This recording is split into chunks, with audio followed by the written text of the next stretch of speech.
I don't usually talk about or share my personal life like really in depth. I talk about divine union, I talk about my marriage, but I don't really talk about the other parts of my life. And sometimes I just want to come on this platform and like reach out and just get a little bit of like human connection, because I have 4 kids, 2 with my husband, so we have 6 combined, and meaning they're his children. He came into the marriage with 2.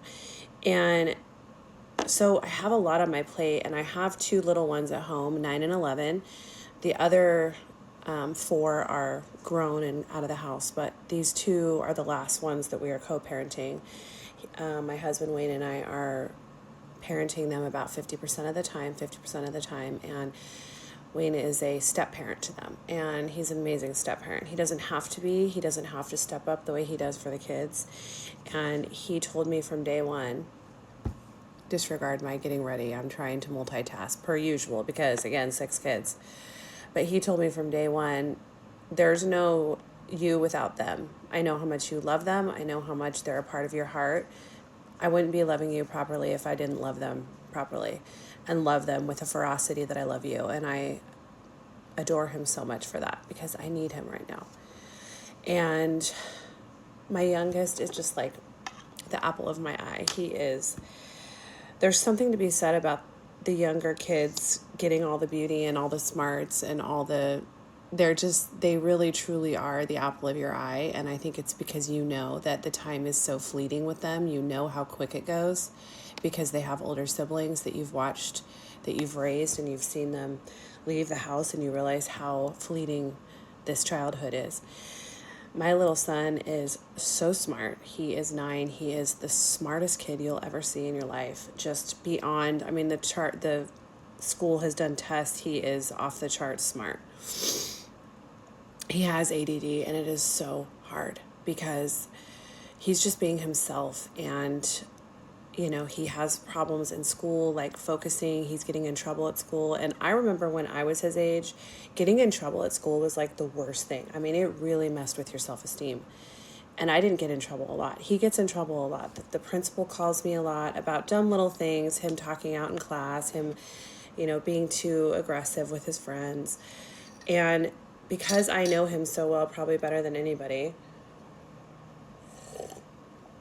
I know that these behaviors are excitement. They're a zest for life. They're having an idea in his mind, or 5,000 all at once, and them just popping off, synapses sparking all at once, and him being so excited about it, and him wanting to talk to his teacher about it, so blurting out in class. Or he's more mature than his friends because, again, he's smart, so he's engaged in social dynamics with other kids that other kids his age don't really know how to approach, because they're not as mature as him and their brains don't work the same way.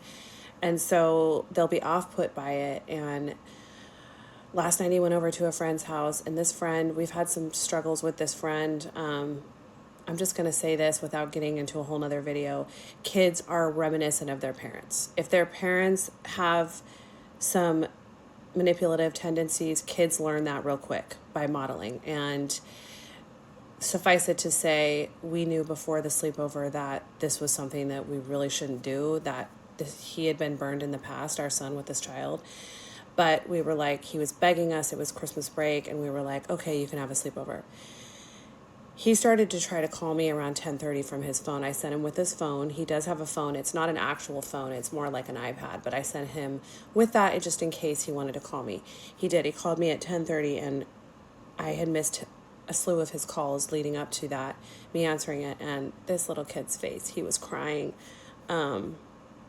This other kid was telling him that he was too dirty to sleep on his bed.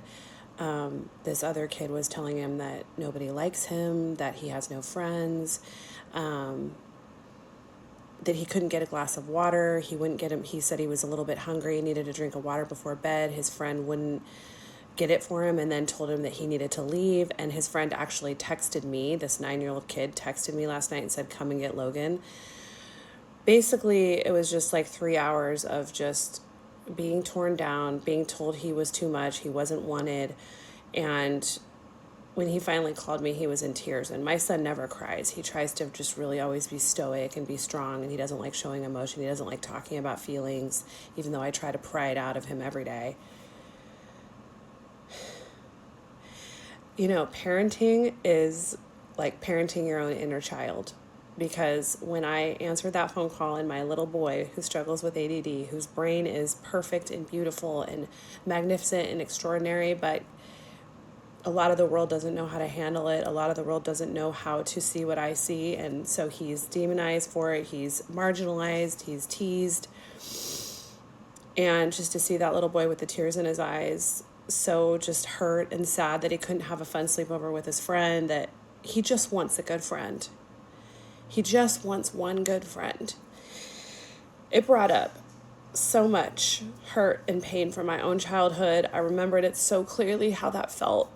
And when they say that kids are your heart walking around with legs on planet Earth, there's such truth to that. And I didn't get any sleep last night. And here I am the next morning still talking about it, crying about it, feeling sad about it, because I just want my little boy to have a friend. I just want to spare him of all of the social carnage and abuse that we go through as humans.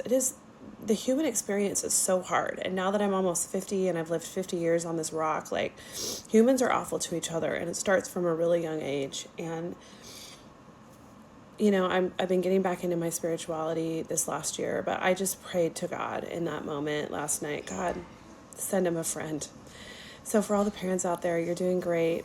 You're not alone, and he's home now. Stepdaddy went out and took him to get donuts after a hard night, but I'm praying for all of your kiddos, and I hope that you can offer a few little prayers for my little Logan, because it's hard out here.